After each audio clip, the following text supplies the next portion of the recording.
we can go ahead. Okay. Okay. And there's also a delay of like 10 seconds usually between Okay. what we say and what the people will Okay. hear. So Okay. just that you Oh, know. Yeah. Randy, if I'm Yeah. talking too long, maybe we could have a signal. You could let me I will know. stop you. Okay, that's fine. Yeah. That's fine. Yeah. Yeah.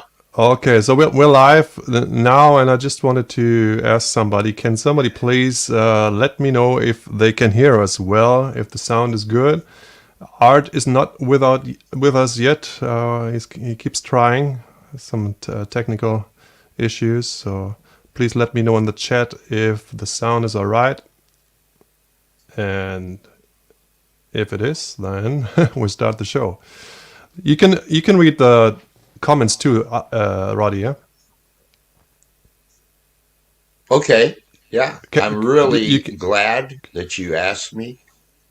Yes. everything sounds good. Good. All right. So let's. I will just start Okay, good. the whole thing here with the intro video. And I'm really sorry, Roddy, you muted while the video is playing.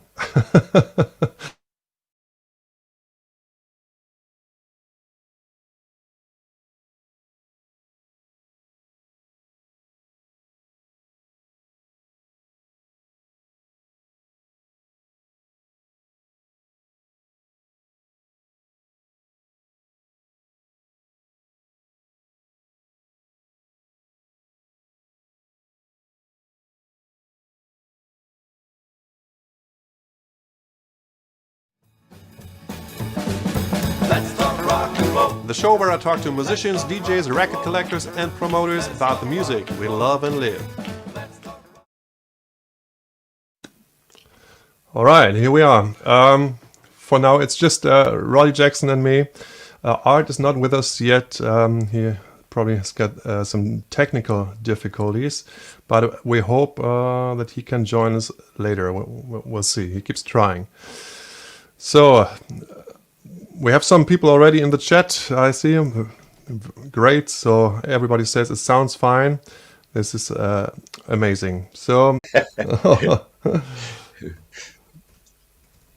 let's see. I'll just write in the comment that everything's frozen. Huh. Yeah. That's strange. You know, you're not. No, we When can I- see us each other. Okay. Yeah, It yeah. just it gives thumbs up, so I think it's back Okay. to normal. Okay, Yeah. good. Cool. All right.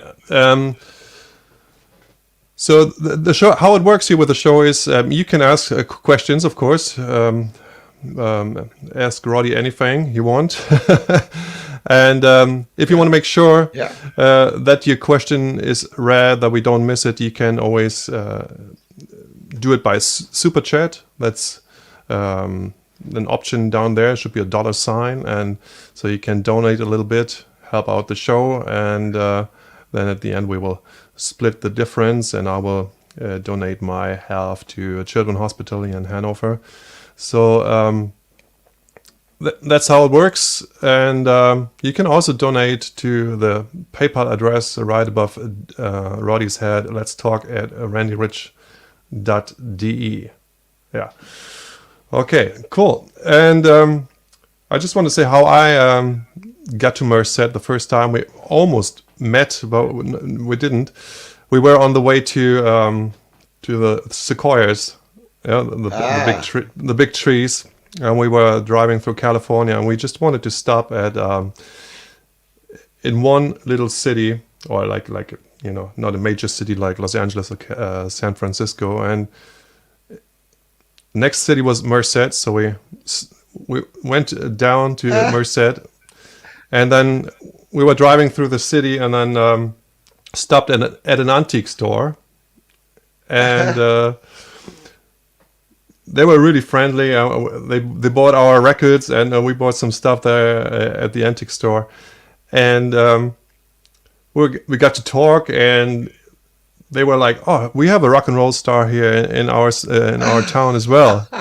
He was just in England at the Rhythm Riot, and I was like, "Well, is it Roddy Jackson?"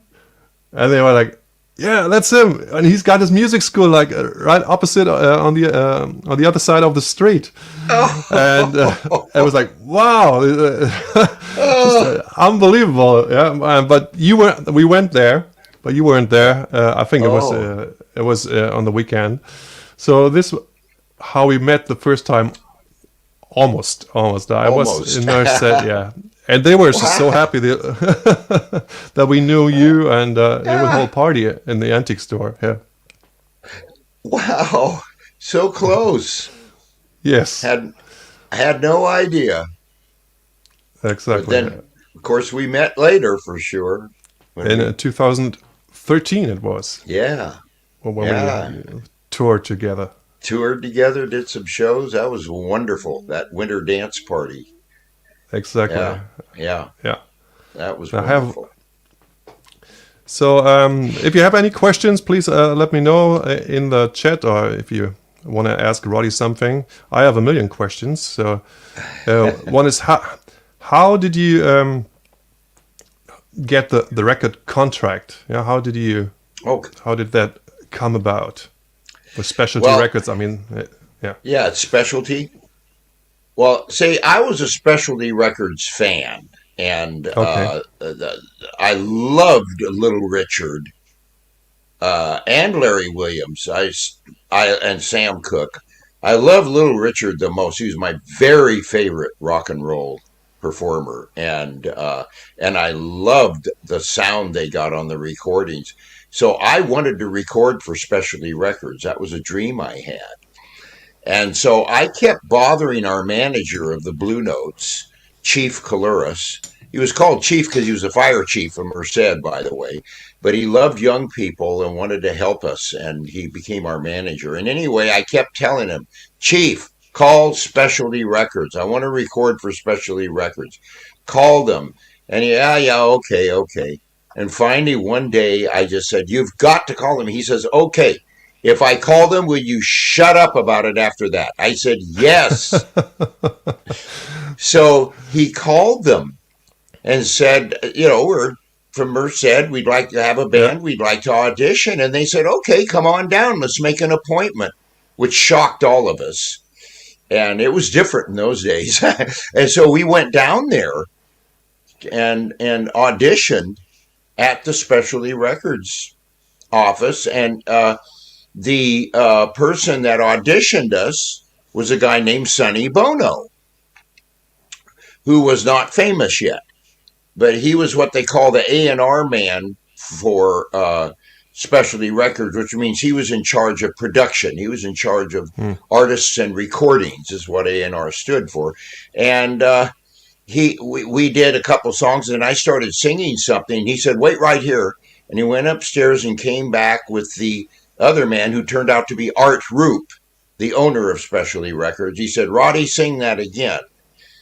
And so that day, they wanted to sign me to a contract to be a recording artist for them. And I really wanted to, but I was 14 years old and I was living in Merced with my parents and going to high school. So I had to go home.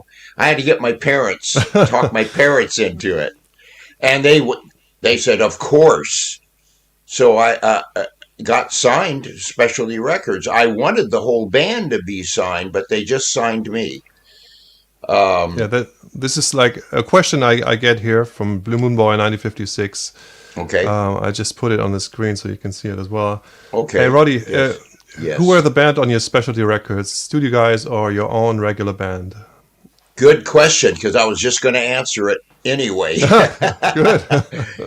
See, one of the things I loved about Specialty Records was the band. The musicians were so good and backed up Little Richard so well. And one of my dreams was to play music with them someday. But I also wanted the Blue Notes and I to be recording artists together. So it was kind of a conflict for me.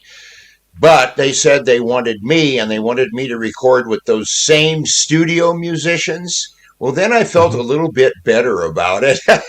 Okay. And I did get to record with the same ones that recorded with Little Richard. And those of you that really are into this will recognize the name Lee Allen. tenor saxophone player, and also the guy that played on the Pink Panther, famous solo. And right now his name is, I don't know why that happens to me. All of a sudden I can't think of a name that I know. As long as I can remember mine, I guess I'm okay. But That have very famous saxophone player. He played on one of my recordings, and Renee Hall on guitar, who was awesome, and he played on all of Little Richard's recorded, and still so did Lee Allen or the other guy, and I'll think of his name later, and then I'll make sure and mention it. But so anyway, one more is the drummer Earl Palmer, one of the greatest drummers I've ever heard and got the pleasure of playing music with. Just an awesome drummer, and these guys played for artists all over LA, you know. yeah, And it was a big, big thrill for me to play music with those masters. yeah. Yeah. So I was I have one thing prepared because some people they not arguing, but like where they say that Richie Valens played on solo guitar on his own records. So Yeah. I just prepared 3 songs, like 2 of Richie Valens and 1 of yours, and then everybody can decide. But because you will hear the licks are just the same, so I will just play what I prepared, and I hope I got the wrong stuff here, the right stuff.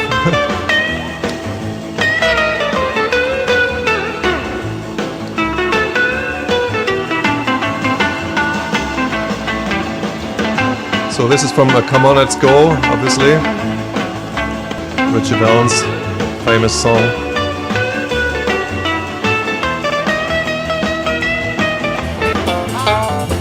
And you recognize this one? Oh yeah.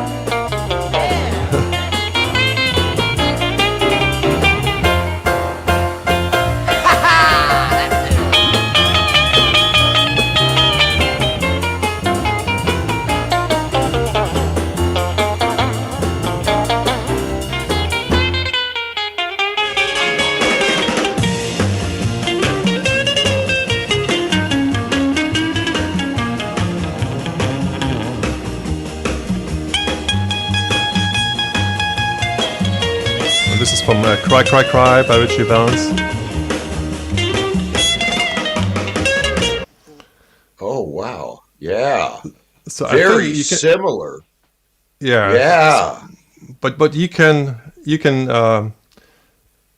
say confirm that it was indeed Rennie Hall playing on your not Richie Valens on your recording. On Any old mine, town. yeah. And I've on Any Old Town, yeah. And I've got my sights on Someone New. He played the guitar Uh-huh. solo on that, and I hear either Richie Valens really studied Renee's playing, or that was actually Renee Hall, because I recognized the style, the different licks he did that were kind of signature Renee Hall licks that he did on the Yeah, guitar. So that's he might what I have think really. too. Yes, you're right. Somebody said, Blue Moon Boy said, I think the sax guy must have been Plaz Johnson. You are correct, sir. Thank you. Plaz And Johnson, yeah. and thank you also for your super chat, £5. So I guess you're from the UK. Thank you Yeah. very much for your super chat, and Thank for you. clarifying, helping Roddy with his Yes. memory. Yes, because it was a great honor to play with him. Yeah. Okay, He did cool. the So solo. He did the solo on Hiccups. Was Plaz Johnson? oh, I Or just no? want Wait a minute. Do I have that right? Wait a minute. to. I don't want to get this wrong. Yeah, I believe it was him. But anyway, yeah. Okay, so there was I've got my sights on Someone New. Was that your first record, the first song that you recorded, or do you know which one you auditioned with Oh, when you played? yeah. I auditioned with. I did. I probably did a Little Richard song because I did all of his songs, and then maybe a song that I wrote, Yeah. uh, and That was actually another question. Did you write your own stuff? yes. Now I've got my sights on someone new, which was the first 45. I've got my sights on someone new, and on the other side was Love at First Sight. Sonny Bono wrote I've got my sights on someone new, and I wrote Love at First Sight. And I was also signed a contract to Venice Publishing, which was Specialty's subsidiary music publishing company, as a songwriter. And Mm-hmm. I wrote songs that that one that Larry Williams recorded. She said, "Yeah, I was really happy about that." But and that one, Sonny and I wrote together. Yeah. That's my She big said, claim yeah. to fame. Okay. Yeah. Sonny Yeah. Bono of Sonny and Cher and I wrote a song together before he was famous. Wow. How did that work? Was that Did you do it in Hollywood while you were there at the studio, or how did Yes. you write together? Yeah. It Okay. was in Los Angeles. I don't think it was actually in Hollywood, but it was in Los Angeles. Uh, very, very good recording studio. And Sonny was the producer on all of my recordings. And he Okay. was an excellent producer. And did you So, live your whole life in Merced, California? well, I lived in Merced until about 1961, and then I moved to Modesto, California, which was just 45-minute drive away. But I had gotten out of high school, and I wanted to go to college as a music major, so I went to Modesto Junior College as a music major and moved to Modesto. And I left the Blue Notes at that time. And by this time, my contract had run out with Specialty Records, and uh, they were not going to continue. Hmm. Not long after that, they just went out of business. Art Group stopped it. Yeah. Okay. But anyway, and that's another story. We might go into that at some point. It is an interesting story as to why that happened. But I moved to Modesto, and then I was in another band called the Kent Witt and the Downbeats that were all from Modesto as a saxophone player. I became Hmm. saxophone player for the band, and I still did my stuff, piano and sing, to do when I was featured with the band. Then the rest of the time, I played the saxophone, which I love too. Anybody comes into my shows know that I'm going to play the saxophone too. Yeah. Did you actually did you actually meet your hero, Little Richard, or Larry Williams? Did you meet any of them? I never did. I No. never did. I did I did meet some of Larry Williams' band, the ones that toured with him. You know, Okay. Yeah. um, and because Sonny needed to talk to Larry about something, and he took me in with him, and he went in the other room where Larry was, and left me out there with the musicians, and I just kind of stood around and listened to him talk. And that's as close as I got there. I did see Little Richard perform though, right in Merced Okay. Well, at the fairgrounds, and his band was, wow, they were good, was that back in the very good. 1950s or Yes, when? in the Yeah. Okay. 1950s. It was about 19, I'd say 57 probably, 1956, 57. And matter of fact, that was before I got the recording contract. And when I saw him and his band, the Upsetters, oh my, they, some of them aren't as good in person as they sound in the studio. Hmm. Uh, he was even better, and his band, the Upsetters, they were really, really good. They were good enough to record in the studio. And later, when he did Good Golly Miss Molly, he insisted that his band record with him, so they did. Okay. So that's a little trivia there. Yeah. In those Very. days, In those days, you didn't get to use your own band. Nobody got to. You had to use studio musicians, and then later on that changed. Yeah, so I think very few, like I mean, Jim Vincent, he got to use his band, but that was, yeah, Yes, as you said, that you're was really right. rare. And Yeah. so let's get to the first category, and I have to just put myself in the solo layout, but you'll be back. We'll still hear you, and it's this one. No, it's not this one. Yeah, yeah, it is actually, but I wanted to play a little trailer first. Let's go this one. Young and wild, ooh, young and wild, baby, young and wild. That's my style, that's me. Ah, All right, so now we have some pictures of you and Art, but yeah, Art is not with us. Just to let you know that Art, I think he's got some technical problems. He was still trying to get in the live stream here, but it just didn't not work yet. So here, do you see that, oh, Roddy? yeah. Yes, Yeah, yes. I just put it big so everybody can see the picture very well. This is a very funny picture, I think. I mean, Yes. did you have your personal mic holder all the time?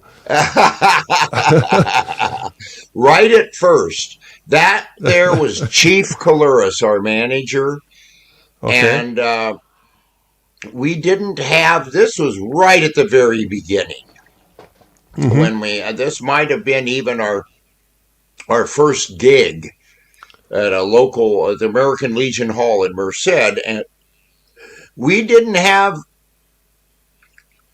all of the equipment we needed yet, and we didn't have boom mic stand. You know, because you have to have if you're going to play the piano and sing, you got to have a boom mic stand so the microphone stand doesn't get in the way of your arms and hands. And so what he did was he Yeah. is what you see there.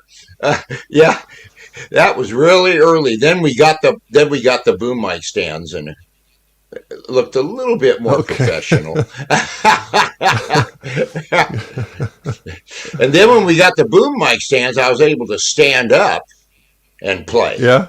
You know, like my Oh yeah. hero, Little Richard. You know. Oh yeah. Yeah. So Boy, let's does get that to the bring back next memories. picture here. Oh This. yeah.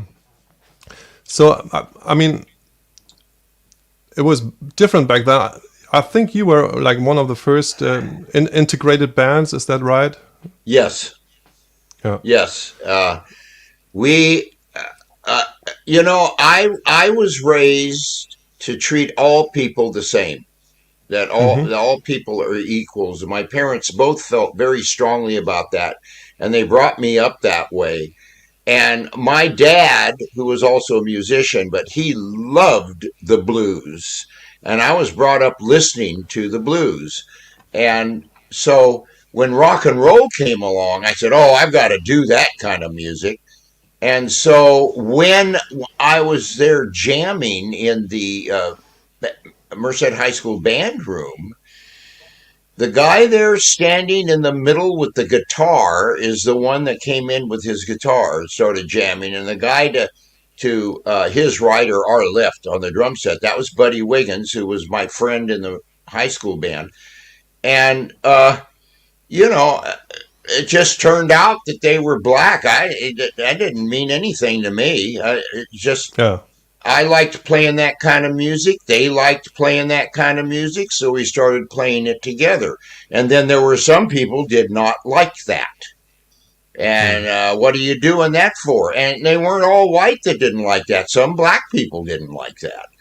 And the prejudice goes both ways. And then uh, the Gil Frary, who was our bass guitar player, who you don't quite see there, but you can see the neck of his I, bass out in front of yeah. the I guy can. standing up there. There he is. Yep. Well, he was Mexican. He was Hispanic, so some of the Hispanics didn't like. And next thing you know, I'm coming all this pressure. I'm not supposed to be doing that, and I'm just have the kind of personality. When you tell me I'm not supposed to be doing something, I'm going to do it for sure. I just said, "How dare you? How Yeah. dare you? We're just people and we like to play music. And what I did not know at the time, as you brought up, is that we were part of a movement that was happening all across the country, the integrated bands. Yeah. And it had happened before, and I want to really give credit to Benny Goodman, who was back in the Hmm. 30s and 40s in the big band swing era.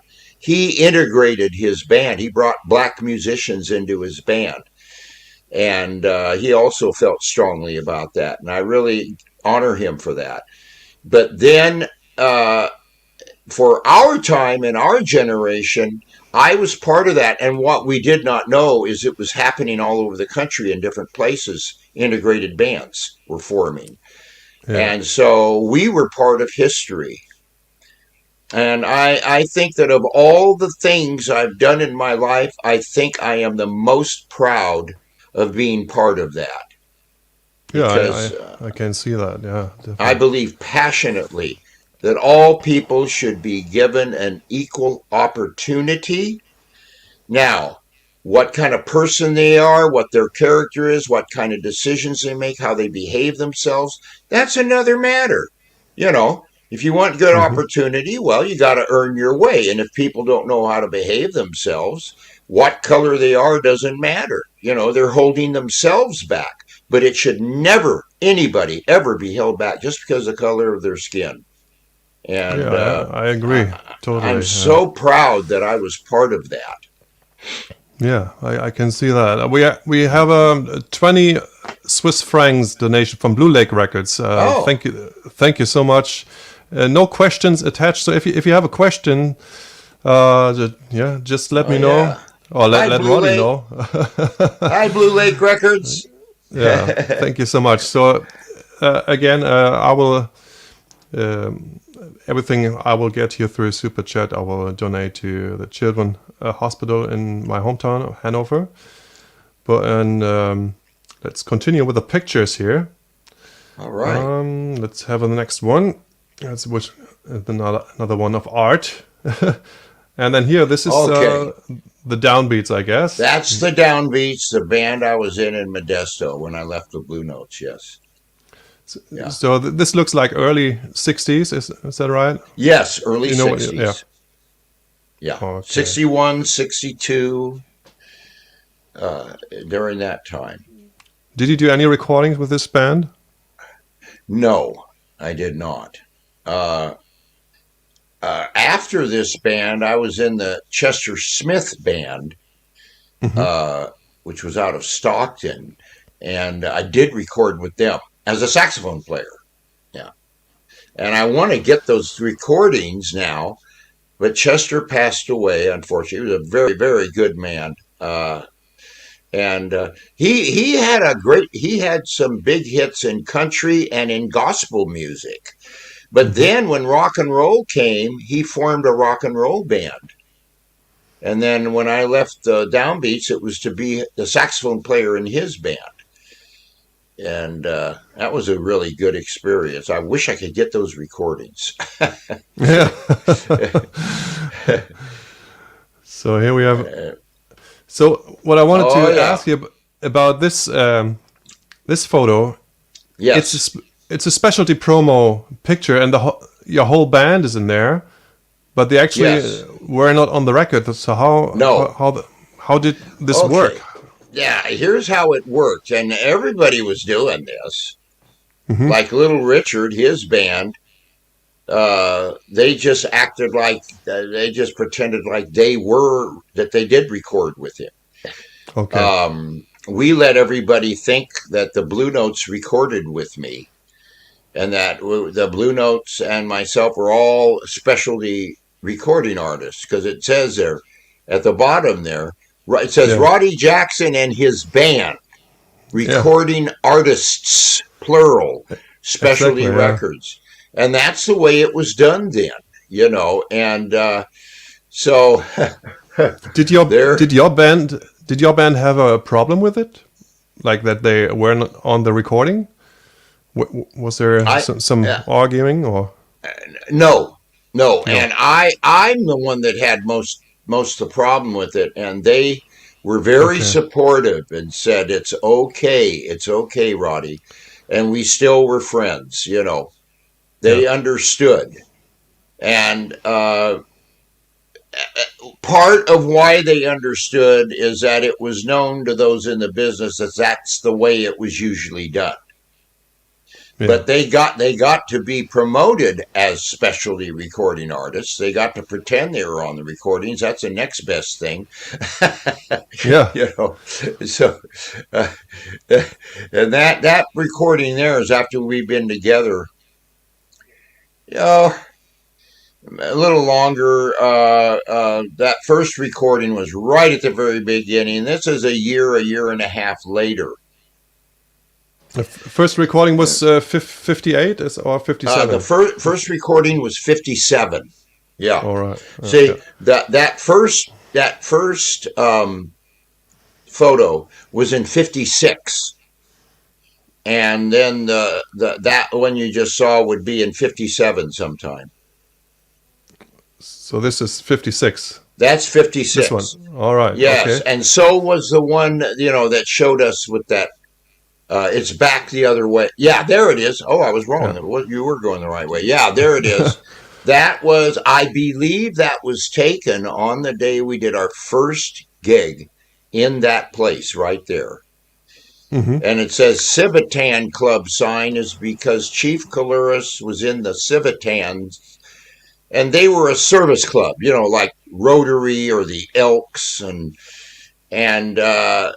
they did a lot of good things, but they were especially uh, like to help young people, like to help youth. And so they Okay. were our sponsor to get us started. They bought the equipment, instruments that we needed, and everything. Oh wow.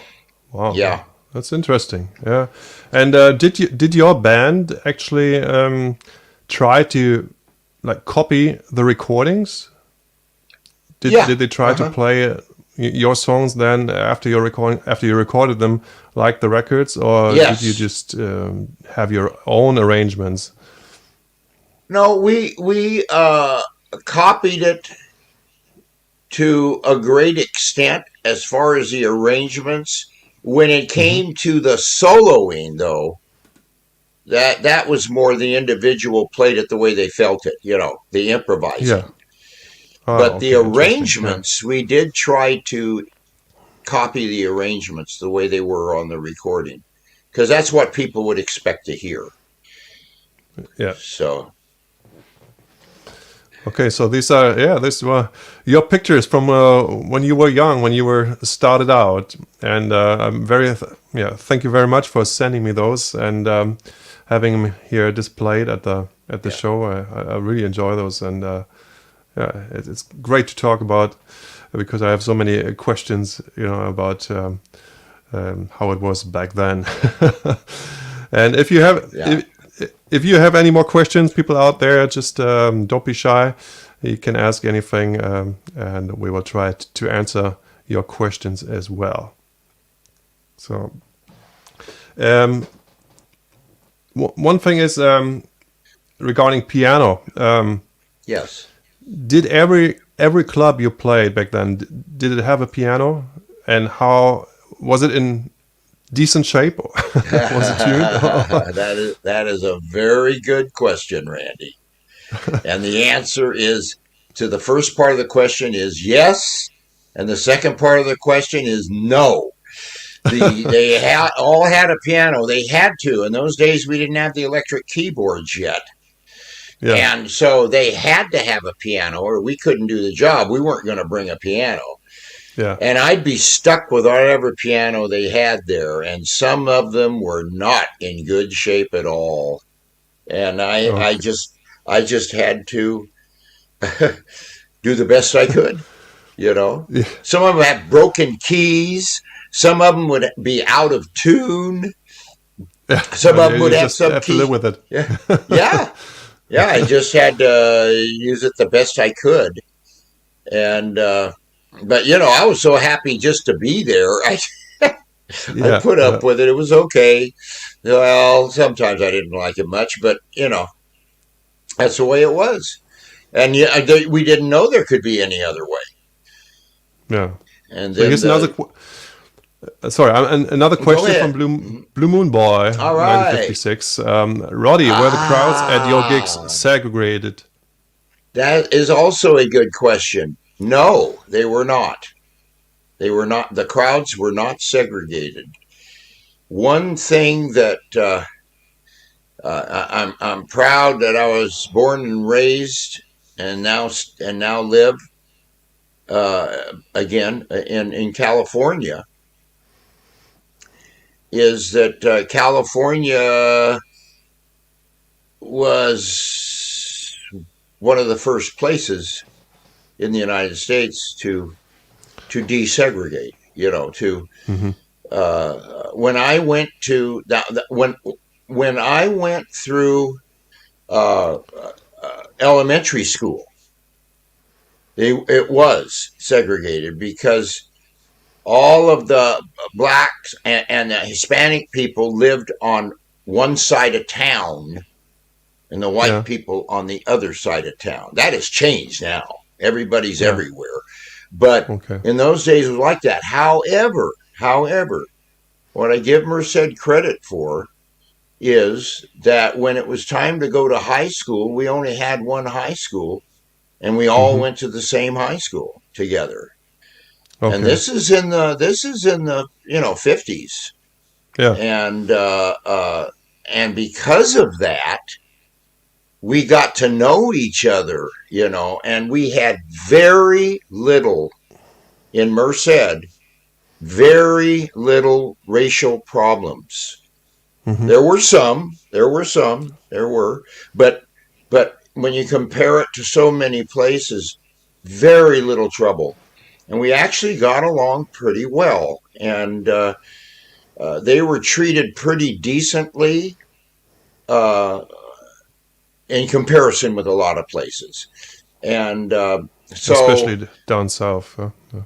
oh, especially down south, yeah. And then when we went all over the valley, the whole Central Valley was pretty much like that way Hmm. back then, where anybody could go to a public place. It wasn't segregated. And there were places, we went to this, I got to tell you this story. We got hired to do a gig in Capitola, which is in the Bay Area Hmm. of California. And it's at that time, it was a community where the very wealthy lived and everything. We got hired to play for a wedding reception. And when we got into town and we went to check into a hotel, and they said, "Well, you can't all check in here together." And I said, Oh. "What?" and they said, "You can, but you guys go over to the such." I said, "Oh no." And I started making a big scene about it. And my black friends in the band took me aside and said, "Stop it. Stop it. We don't want to cause trouble. If we cause trouble, then they say, see, we're right about them.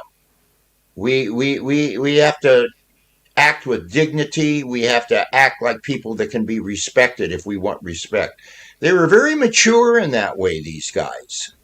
And so finally I said, "Well, I'm not checking in here without you guys." So we left.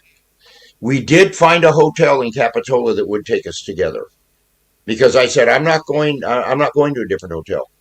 I'd Hmm. rather go home. And I wanted to go home and forget about it. And they said, Yeah. no, no. And so we did do the gig. But so there were certain places in California, where it was Yeah. like that, Yeah. When it was different. but It's, mostly not.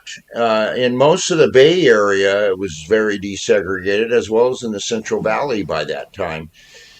And I am so glad I got a chance to meet people from different cultures, from different, and to be around them enough to understand. Finding, well, we're not really that different, actually. yeah. We have different ways about us, yes, but underneath it, we're all just people. And I'm so glad I experienced that, because some people that are prejudiced, and some of them don't even know they are because it's unconsciously. but they have not had that opportunity. I just want to So get the next. I'm sorry. yes. Oh yeah, yeah. No, that's okay. The next questions in, and also somebody Oh wrote yeah. the PayPal option for Super Chat is no longer available. I think on Super Chat you can't do it with PayPal, but you can donate using the Let's Talk at rennyrich.de address, which is above Roddy's head, and just send it with PayPal. If you go to PayPal and send some money that you want, and you can attach a question there.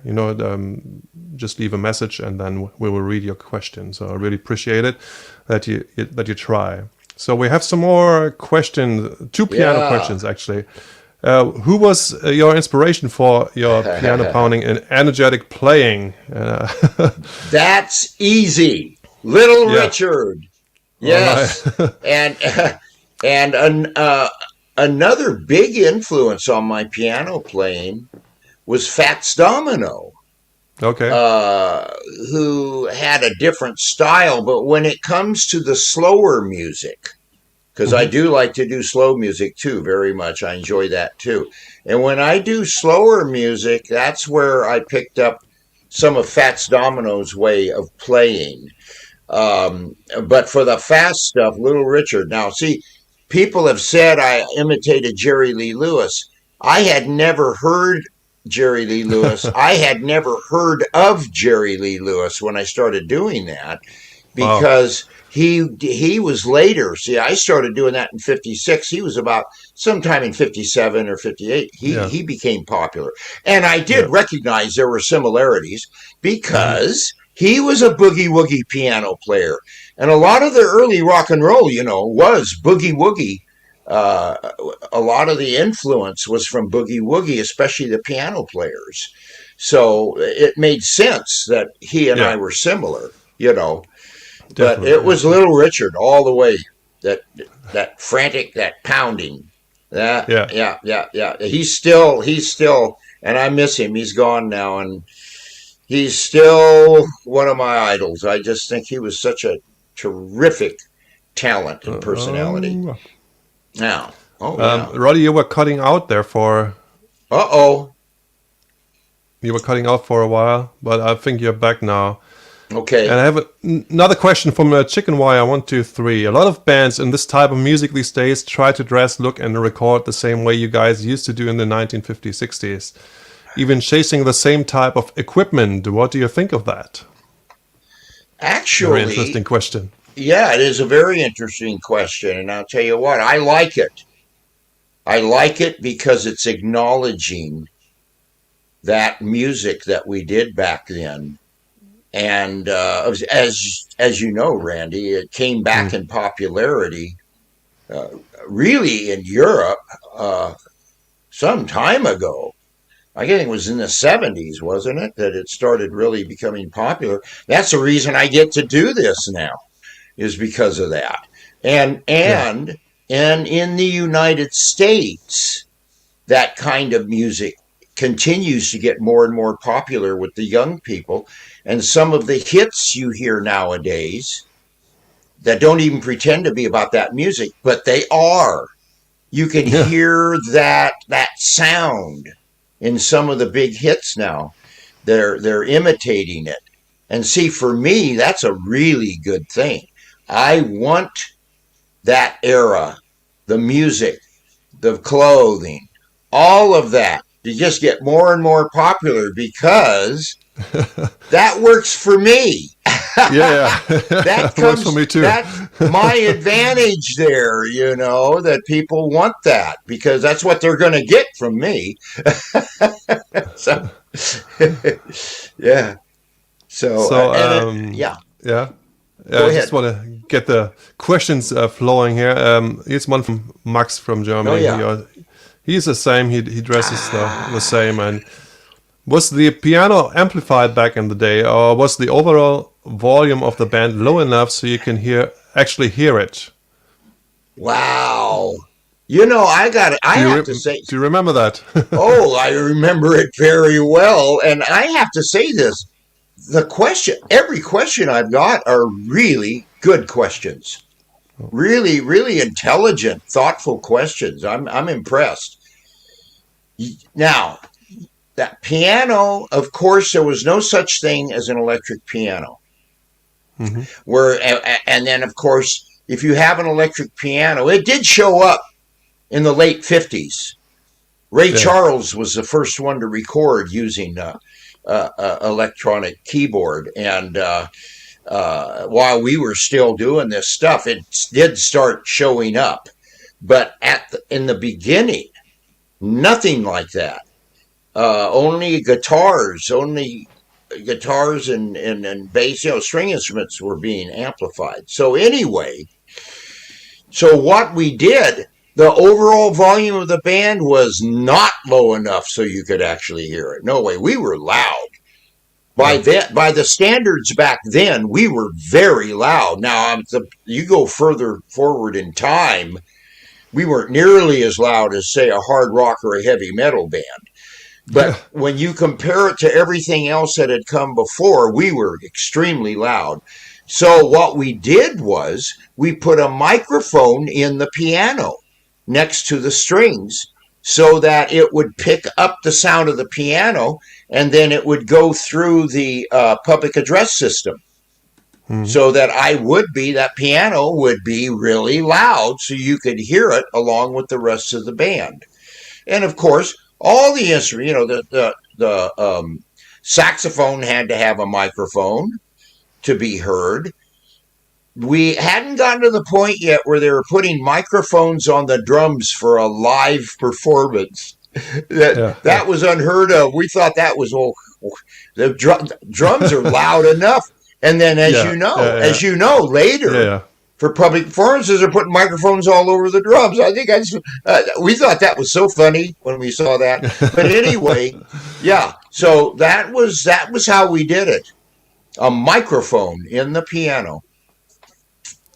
So I just want to have because Roddy and I, we played together in 2013 on the tour, and I just wanted to have one clip from you played so the people, and we tried to get the sound similar to what you had in the 50s, and we carried a piano with us. You remember that? Yes, I do. Now you do that. Now you take it with you. Yeah. So now we try. I hope I get the right stuff going here. Oh, here we go.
Yeah, here we go. Oh yeah, memories. Got the, the applause too.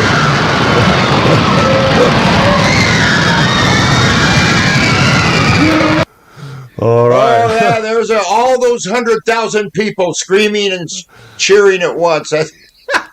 Exactly. We didn't have the mics, the drums mic'd up and nothing, and it works. Yeah, exactly. Yeah. So I wanted to ask you about some people. I just wanted to say some people send me some money with PayPal.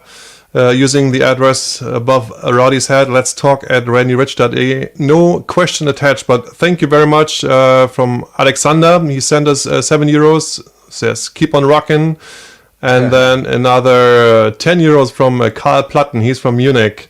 Highly appreciated talk. Thanks to Randy and Roddy. And thank you very much for donating your money. And really appreciate it. And appreciate Roddy having the talk with me, and thank you very much for all my patrons. You support me every month, and so here's a question going back to the present now, 2020. I know you're still teaching. Do you teach saxophone and guitar, or I teach. Saxophone and piano. I'm sorry.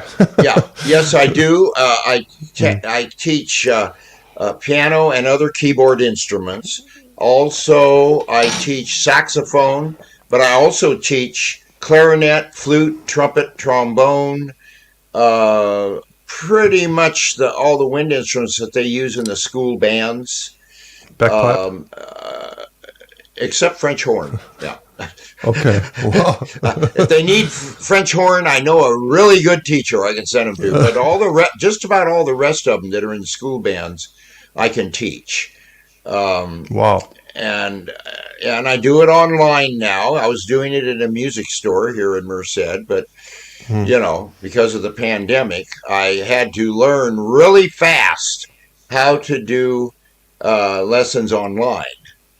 And it's going quite well. I like it. My students like it. I think I'm just going to keep doing it that way. It's nice. And so, teaching is the other part of my life that's also important to me. I love to teach people how to keep the music going. Let's keep it alive.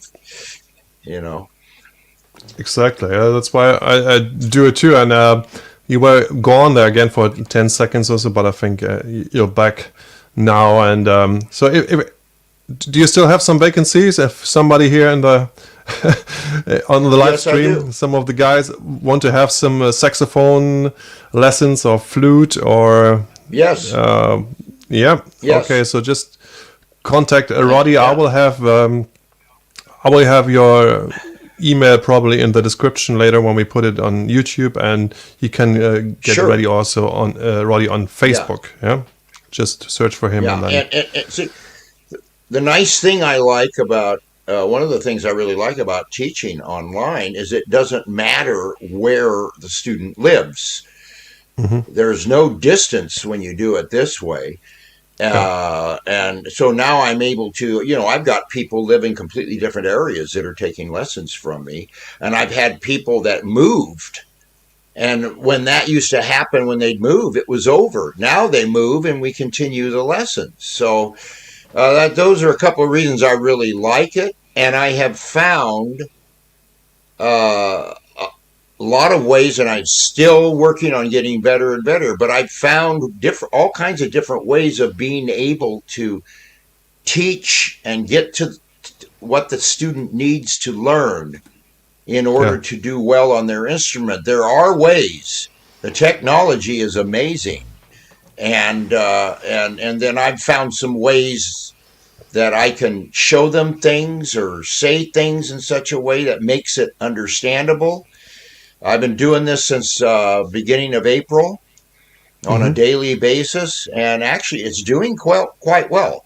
And it is growing, And it doesn't matter you live, on the other side of the world. There is a possibility we could find a time that could work for us both. That we can both be there for. I don't have anybody I don't have a student yet that's not in the United States. And Okay, so I we're wonder looking what for that one. would be like. Yeah. I'd like to know what Yeah. that would be like. Yeah, yeah, it works. I Oh, have students from England. I have students from the States. So yeah, it works. You just have to uh, consider the time yeah, difference. Yeah. So right. we got Oh, there's a 10, question. 10 euros by Corey, and he sent me the 10 euros with the PayPal. And his question is, what made the biggest difference for you in Yeah. your musical development? Once That's again, another great question. Yeah. another great question. Well, first of all, and this is something that gave me a tremendous advantage as a child into being a musician, is that my dad was a professional musician. Hmm. He was a guitarist. He played guitar and he sang, and he was really, really good on the guitar and a very good singer. And anyway, so I was brought up in a house that was full of music all the time. They'd have Yeah. rehearsals, band rehearsals in our house. Also, my mother's father was a famous musician in Russia. And Really? I'm not Russian. I'm not Russian. They weren't Russian. Yeah. They were Russian citizens, but they were actually Dutch people. Oh, And anyway, gets crazy. Yeah. he was a famous musician. He performed for the Tsar. I mean, that's how famous Okay. he was. He hung Yeah. out with those, the aristocrat, the rich people, the higher class. And when the Bolshevik Revolution happened, when the Communist Revolution happened, they had to run for their lives because they were going Wow. to kill them all. And so Yeah. they came to the United States. They lost everything. But my great grandfather was a very accomplished classical musician. My dad was accomplished classical guitarist. He could play flamenco, but he also Mm. played jazz, swing, country, blues, anything. And Yeah. so, because of that combination, both of my parents, my mother played a little piano and sang, but they both would be either listening or making music. And Yeah. so, when I showed an interest, they were all for it. They Yeah. want. I want to play the. If there was a place, any place there was where there was a piano, they knew where they'd find me. I'd be at Mm. the piano. So they got me music lessons, and they got me music lessons with this man that trained people to be world uh, class concert pianists, classical. I mean, and he was very strict, and he knew a lot. Yeah. And he got people ready to go out there, and do concerts all over the world so I was with him for about 2.5 years until I couldn't stand it anymore because he was so strict and mean. and he thought It sounds like Russian classical school. was it. Yeah. It's really, and he thought Yeah. classical was the only good music. So, and I Oh, yeah, didn't. I loved yeah. it all, and Yeah. and so I told my parents I wanted to quit him, and I wanted to learn these other music. So they let me quit, and they got me with this piano player, a lady that played a lot with dad in bands and stuff, and she played everything, classical and everything else. And then she Okay. was my teacher. She was really in favor of me learning all kinds of music and did everything she could to help me. Now, because of that, because of those two teachers and my parents being supportive, I Yeah. wanted to be a musician, so they wanted me to be a musician. They never Yeah. told me, oh, get a real job. They to them, this was their life. So that really gave me an advantage because a lot of people don't experience that in their childhood. They want to be a musician, but their parents don't support it. Yeah. So to me, that's probably the biggest thing. And then I got into the school band program and learned to play the drums and was a drummer in the school band from 6th grade through high school. Hmm. So And in that program, it's when I learned to play the saxophone and the clarinet and trumpet and trombone. I started learning all these. My teacher also supported me. He thought I had what it took to be a professional musician. So he gave me, in those days it was like this. You could get a class learning a musical instrument. You got credit. And I go in there, and he taught me clarinet, and then he taught me saxophone, and a couple of friends of mine in the band, one was a trumpet player, the other was a trombone player. They taught me those instruments. I wanted to learn them all. Okay.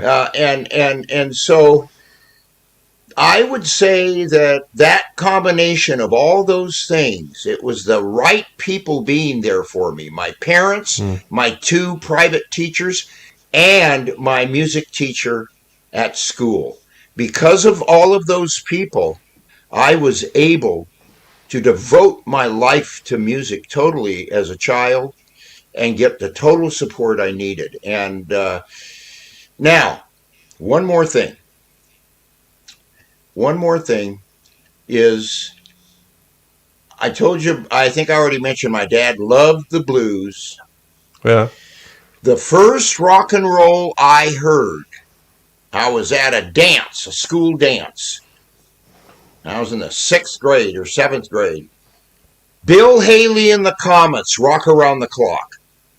I heard that and I said, what kind of music is that? I like that. And then my dad, and soon after, my dad came home with a recording by Fats Domino, Ain't That a Shame? And he played that for me, and we both loved it. We played it so many times we wore it out and had to go buy another one because we both loved it so much. Yeah. Wow. And then finally, Little Richard comes along, and that was it. That's when I started singing. I started singing because of Little Richard. I had to sing like Little Richard. Well, and you sounded kind of similar to him. I mean, the style is very similar. Not exactly, but similar. Yeah. And one more person I should mention that deserves credit for being a big influence on me was Elvis Presley. Because Elvis Presley came more from I was really into the R&B. And then Bill Haley and the Comets, they were kind of mainstream rock and roll. But it was Elvis Presley and some of those others that did this rockabilly thing, which was a blending of blues and country. And I will admit that Elvis wasn't my favorite, although I loved the way he sang ballads, slow songs. I loved his slow singing very much. But still, as time went on, I realized more and more when I look back that he was also a very big influence on me. That when I want to go to the rockabilly side more, Elvis is there with me. So those are the people that I knew and then got to hear that made me the musician I am. Now, there are also jazz artists, because I'm really into jazz. And the people that invented rock and roll, the musicians were jazz musicians, by the way. Here's another. Roddy, I just wanted to get to some more questions. Yes, of course. Go ahead. Here's where you mentioned the musicians. Here's another question from Chicken Wire. Were musicians as obsessive about gear back then as they are now? That's a very good question again. I think it depends on the musician. I would say the answer is yes. Obsessive about the gear, because that's what enables us to express our music, is our gear. And if something happens to it, we're in trouble. And it doesn't matter if it was 200 years ago and it's a violinist in a symphony orchestra and they have their violin and their bow and the things they put on their bow to make sure it works right and all these different things, spare parts. They were just as obsessive about it then as we were in our day with our equipment. And I don't think musicians have gotten any more obsessive. I think that and I'm talking about really devoted, dedicated musicians. Yeah. Really, really dedicated. It's their life. Yes, very obsessive. Being music teacher, both of us, Ronnie and me. What do you think is, guys? What do you guys think is the biggest challenge teaching online during the COVID-19 pandemic? It's probably different for the saxophone and the guitar. Yes. I just want to say that it's probably the hardest that you can't really take the fingers and put them where they have to be, show them, and also with little, I teach a lot of kids when they're pretty young, like 7, 8 years old. It's hard, they can't play to a metronome yet, and you can't play together. Really, I think this is a big challenge, that you can't really make music together. You have to listen, or you play and they listen, and it's not the same as playing together. But still, it works with the lessons, I think, but not as much as if you would, be in the same room. What do you say? I agree with everything you said. And for me, the first thing that was the biggest challenge was not being able to play music together. It doesn't matter. It didn't matter so much with a piano and keyboard, but with those wind instruments, I was used to.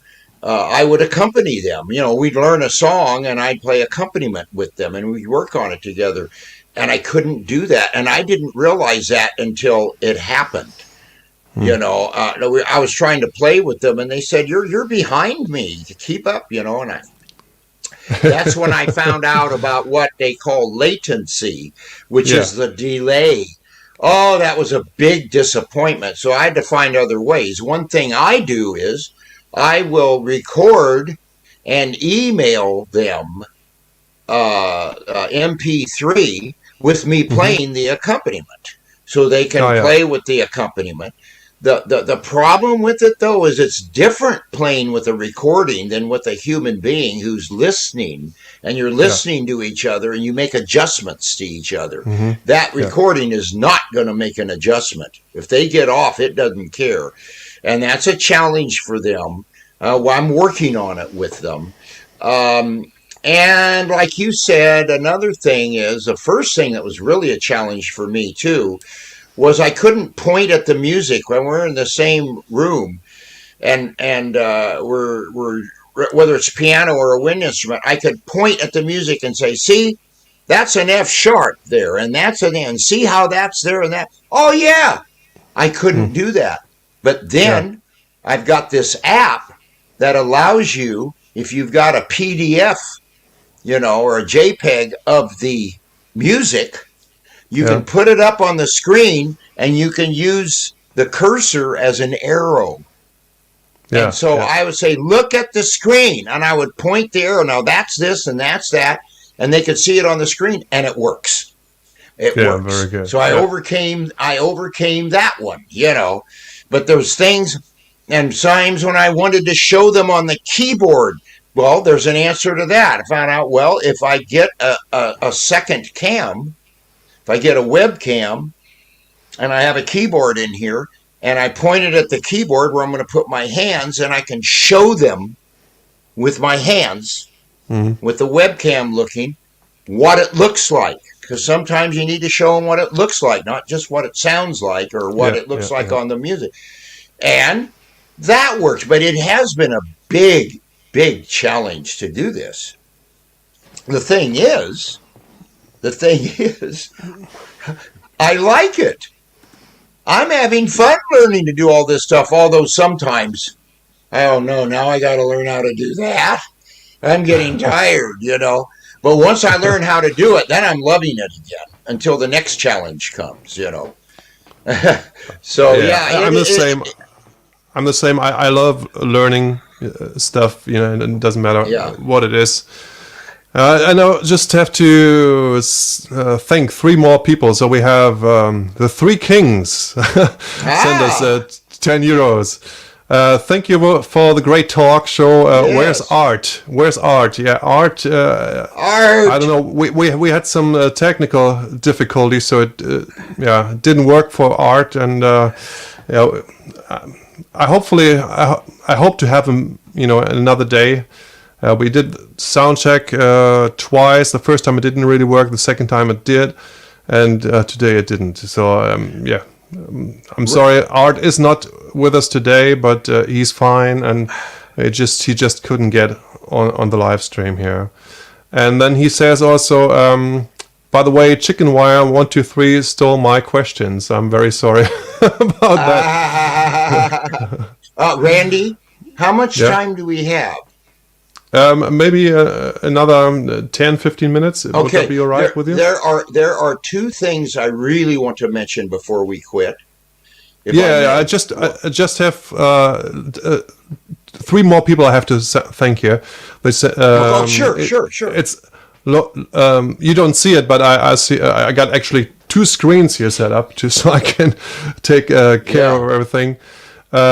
Lawrence, he sent us almost 60 euros. So thank you so Wow, much, thank you. Lawrence. This is amazing. Like, I really, really appreciate it. And he says, Rennie, I appreciate and enjoy your lessons and have learned so much. You're a great teacher, someone I think of as a friend, although we've never met. Thank you, and Merry Christmas, Larry D. in Florida. So this is Wow. quite amazing and moving, and thank you so much for what you wrote and the money you sent, and I really appreciate it. And I think this is one of the best thing as a teacher. The feedback you get is just so rewarding. And we also got some money from it's Alan. Alan, he's my Skype student and a patron. He's from California, and he also has a question for you, which I read after. Okay. I thank Carl. Carl from Austria. He also sent us 10 euros. So thank you very much, Carl. And here's Alan's question. And after this question, we're going to have the quiz game, the quiz question that you're all waiting for. And then Roddy has some more things to say. So Alan asks, do you play live much when there is more normalcy in the world? I'm nearby in Sacramento. Oh, yeah. As a matter of fact, in mid-April, I was supposed to do a show in Las Vegas, and it was at the same time that my newest album was released, and we were going to do a big old media deal, and then I was going to go on the road and travel all over to promote the album, and then the pandemic happened, and all of it was canceled. But as soon as I'm able, I'm going to get back out there. I love doing that. And part of it will be to promote the new album, which it won't be quite as new by then, but still, it's the newest album I have. I'll be doing a tour through the Central Valley and the Bay Area in Southern California to promote that album, including in Merced, in Modesto, Sacramento. So if you want to, friend me on Facebook, and that way, and I keep people notified about all that stuff from my Facebook page. So, Alan, I'd love to meet you. Hey, I'd love to come there and do a show in Sacramento and have us meet afterward. That would Because be great. afterward I do stay to meet people, at the table, Yeah. and to sell stuff and sign stuff and take photos with people and talk. So I'd love to meet you. So we got another super chat from Axel Darden. I think they're from Belgium, big supporters of mine, and yeah. Wow. So thank you very much, Axel, and Thank you. yeah, really appreciate it, and Merry Christmas to the whole family. Yes. All right, so now we have the quiz game, and again, I haven't prepared the prize that I said. Oh, wait a second.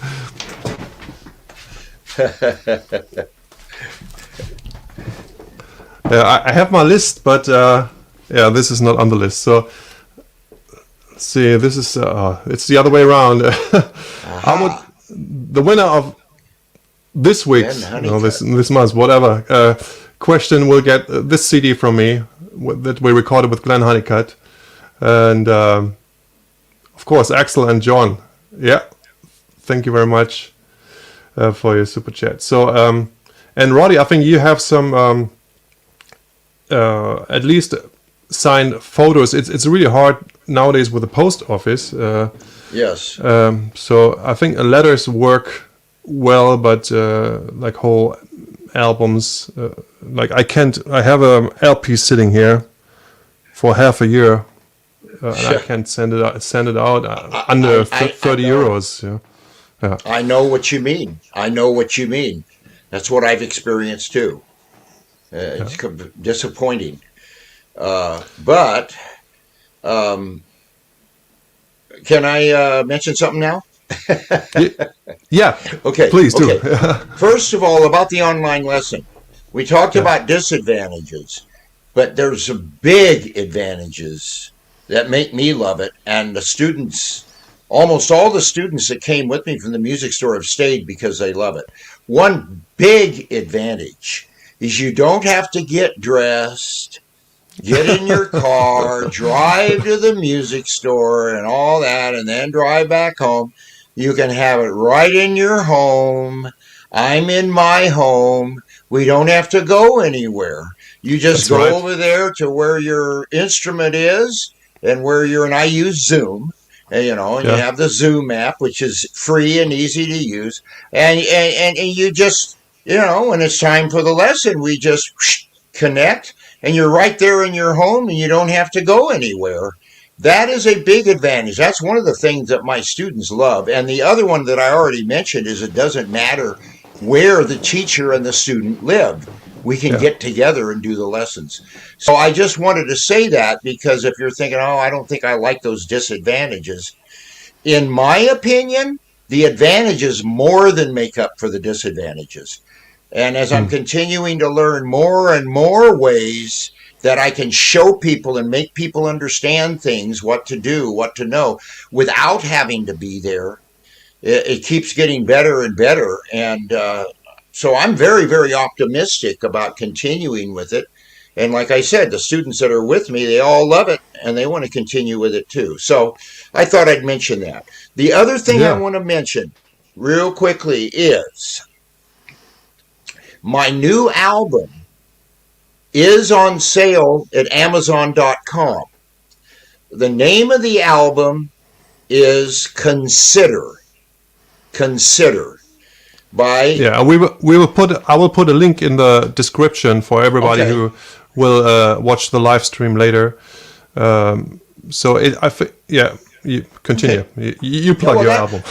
That's about it. I just thought I'd do a plug, because here I have all these. I have hundreds of albums that the recording label, and it was VLV Records, which is the same people that promote Viva Las Vegas in Las Vegas. And they have a record label. And it's Tom Ingram, who also has a worldwide DJ show and all this. And anyway, he was kind enough, as part of my share, to send me hundreds of albums, because we both thought I was going to go on the road and I'd be able to sell them everywhere we went and then retire for life. I'm kidding. But anyway, although that'd be nice. But anyway, and then boom. So I have all these albums I can't sell yet. But in the meantime, though, Amazon.com has them, and I won't make as much per album, but I'll still make something. Better than nothing. And I'm very proud of this album, and I'm not going to be modest. I'm going to tell you, I love the album. I think it's a really good album, and all the reviewers said it sounds exactly like the authentic rock and roll from the 50s, which is what I was trying to do. So, okay. That sounds very promising. That's the end of my plug. Now I'll go back to being humble Roddy. All right, let's because you're so humble, I have to put you in the background for now, because I just have the quiz question. Okay. I'm Yeah. winning now. I'm winning now.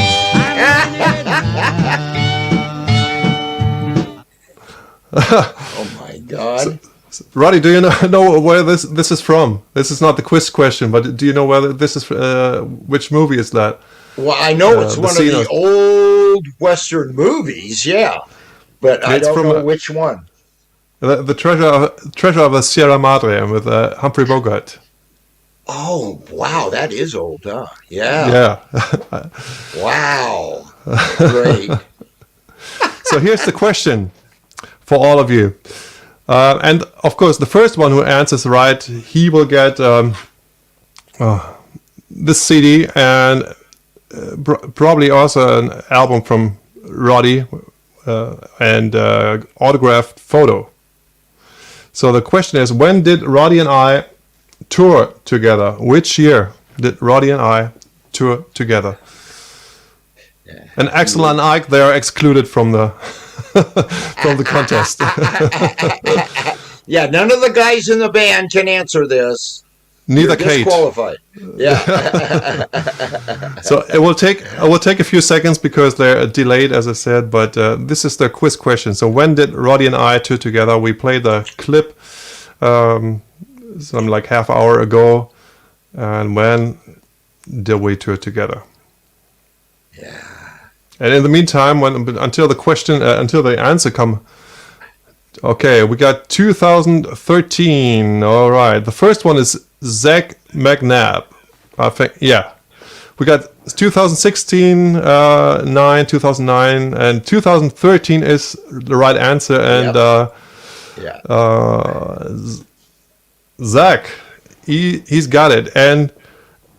And this will sound and look very suspicious, but Zach will be on the next show, and together with Dylan Kirk. So I thought after the old guys like you and Art, again Art couldn't be with us today due to some technical difficulties, but next month, it'll be January, of course, the 24th, that's Sunday again.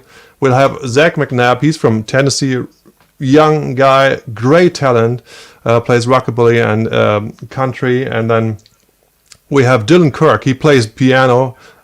He's closer to Jerry Lee. He's 20 years old. He's from England. So amazing young talent that I want to introduce to everybody who don't know them yet. Yeah. So, and Zach, you're the winner. So yeah, send the CD out as fast as I can, and we got Roddy's album. I think it works in the US. Yeah, and Yeah. so thank you very much. Also, thank you for all the other, again, many right questions. We got Stuart from the UK, amazing guitar player. He's got it right. The Dardens both got it right, Axel and John, and we're just a tad too slow, but yeah, thank you very much for playing along. And now it's the last time for you to ask some questions to Roddy when he's back. He's gone now. You're back. Cool. I'm back. You're not getting rid of me that easily, Randy. I have one question.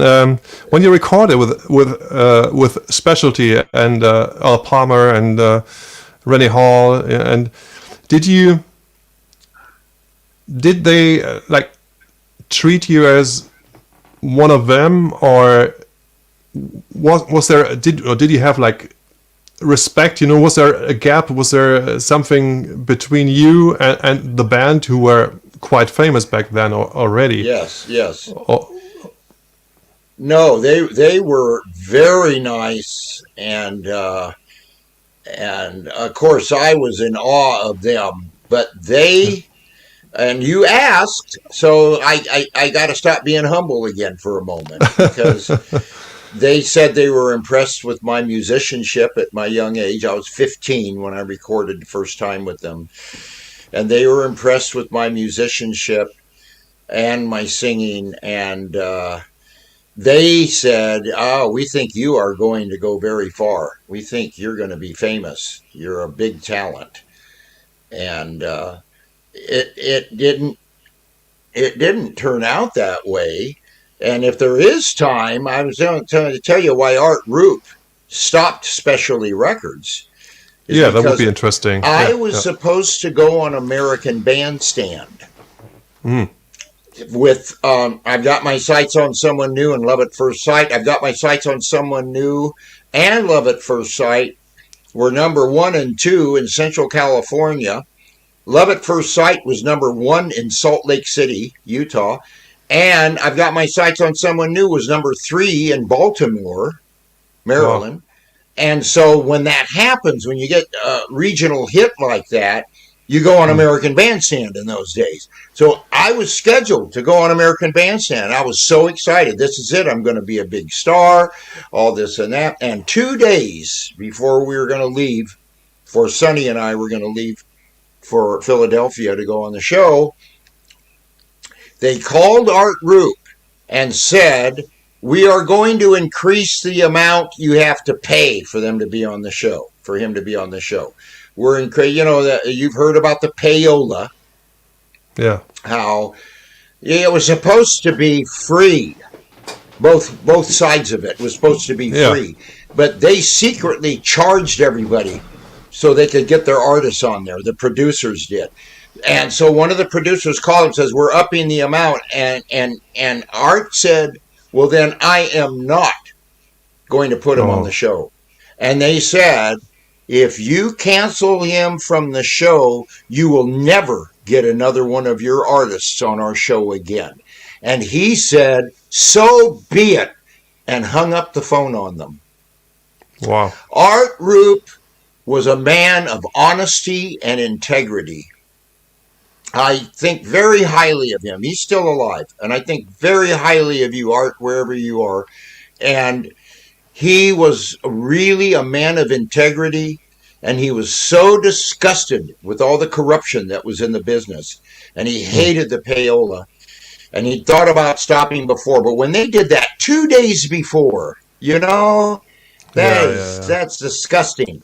And so he just slammed the phone down hard and said, "I'm done with American Bandstand."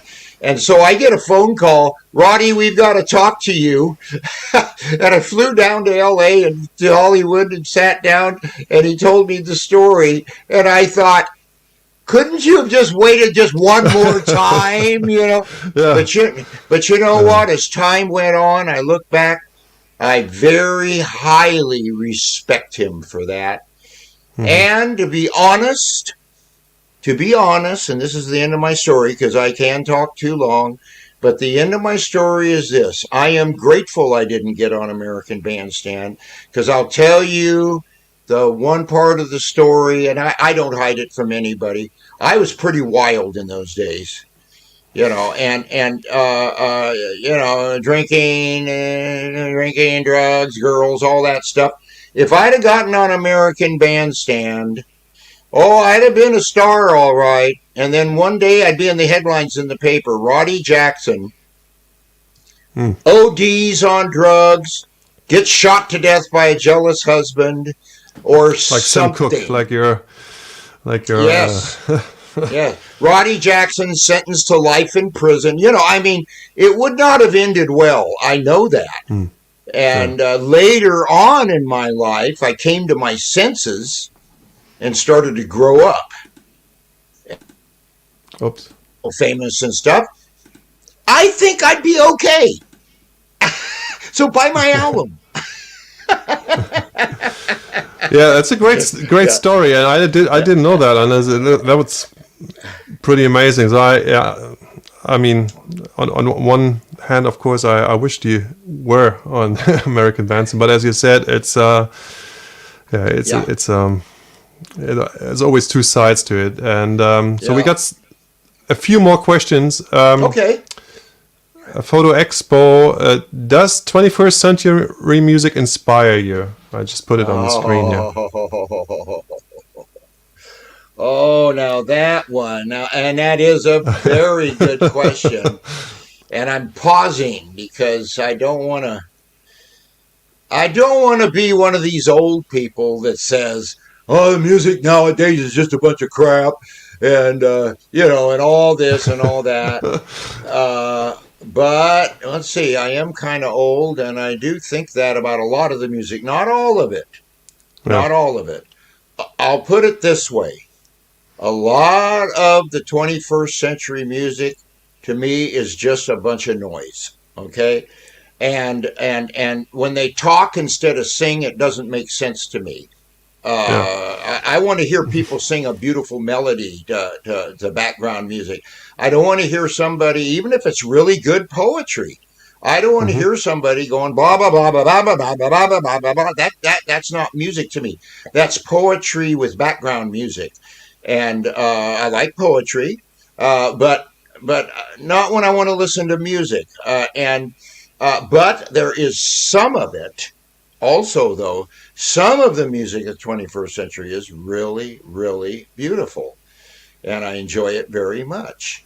So um, it just depends on what kind of music and how it's done by the artist. You know, Yeah. Yeah. I try to keep an open mind. I Yeah. really do try to Mhm. keep an open mind. Sometimes in the past, I didn't like a kind of music, but I gave it a chance and kept listening to it and then wound up really loving it. I didn't like it because I didn't understand it. That can Mhm. happen. But some of this music, I have given it a chance and I think I understand it and I still don't like it. So sorry, Yeah. but like I say, some of it's wonderful. So don't get me wrong. I'm not against all the new music at all. I hope that answered your question well. I think so. And we have another one. Roddy, what sex reeds do you use? Good question.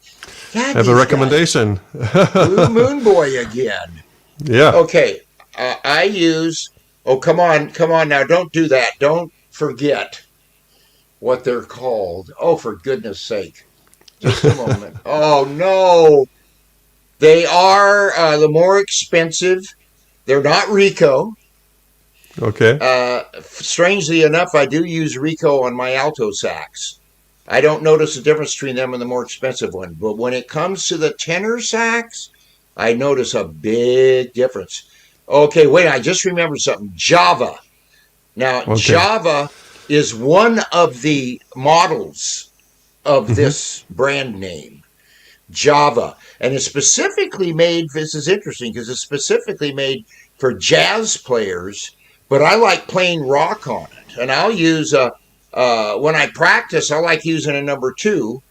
When I perform, I'll use a 2.5 or a three, in case that interests you. And Uh, I maybe wish I the could. I person, wish I could help you with a brand, but I don't know nothing about saxophone. I wish I could yeah, help you with a brand. yeah, Yeah. yeah, no, that just makes me so mad because it's a very well-known brand to reed players, and I'm hoping Mm. maybe Blue Moon Boy may have an idea Yeah. because him asking that question makes me think maybe he plays something with reeds. Mm. But I hope I gave enough information, Blue Moon Boy, that you can come back with an answer Well, to Photo my Expo question. here. Photo Expo said great answer. So to the question before, so you answered it. The question, Okay. with the 21st century music. So he was satisfied Oh, with your answer. And then good, good. Stuart Turner guitar. Um, I'll just wait till you're Ah, back, Roddy. I lost you for a second here. okay. Who were the jazz Okay, you're back. artists? Yeah, you can read it. Okay. Okay. So who were Okay. the jazz artists who influenced Okay. you? Yeah. Yes. Okay. The jazz artists who influenced me on piano were Oscar Peterson, Andre Previn, Dave Brubeck, Bobby Timmons, Ramsey Lewis, and Victor Feldman. And I could go on and on. They were Okay. really, really good jazz players, these people. Les McCann is another one. Now, people that are really into this stuff will recognize these names, I'm sure. Saxophone. Saxophone was Earl Bostick. Although he played alto, he really influenced my tenor sax playing. Plaz Johnson, Lee Allen. There's another one, and I'm not saying Illinois Jacquet was the name of another one. And there was another guy who I know he was a jazz player. He played saxophone with Bill Doggett, who had the hit Honky Tonk. Yeah. And I loved his sax playing, and I could tell by his playing he was a jazz guy. And his first or last name was Clifford. I can't think of it, but I loved his saxophone playing. So that's some of them. So it's a take it and giving. Yes, yes, Blue Moon Boy, good for you. Thank you, Van Doren. That's the brand. Thank you. See, it goes back and forth. Very great. Isn't that great? Great, yeah. Thank you very much, Blue Moon Boy, 1956, and thank you very much, Roddy. For being on the show, and I hope. Yeah, I mean, we were supposed to play Vegas in April too. And I hope we can get together next year again. And thank you so much for coming onto the show and talking to us. I'm sorry again, Art Adams. We had some technical difficulties. He couldn't be with us today. I hope I have him back on another show. But the next show will be on January 24th when we have. Two young guys, and now it's Zach McNabb and Dylan Kirk. Man, it happens to me, but it happened to me when I was 10 years old, so I always forget things. People who know me, they know. But me too. Yeah. So, your last chance, Roddy, to say something here to all the people.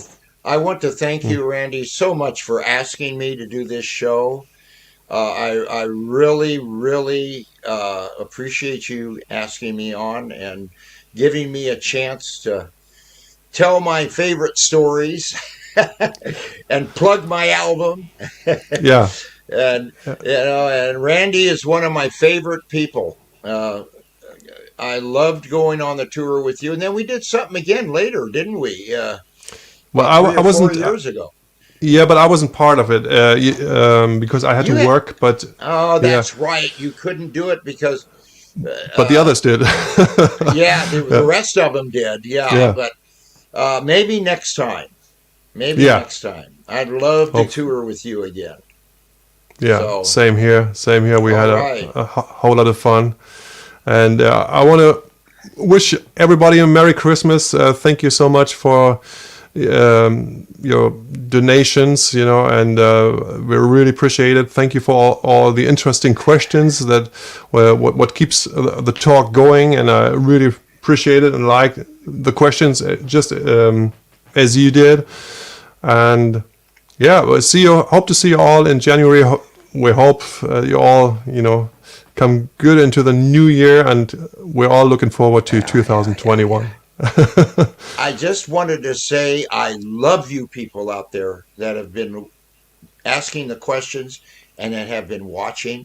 It's because of you that I get to do what I love to do. I really, really do appreciate each and every one of you. Thanks so much. Oh, thank you very much. So bye-bye and see you all next year somewhere at a festival concert.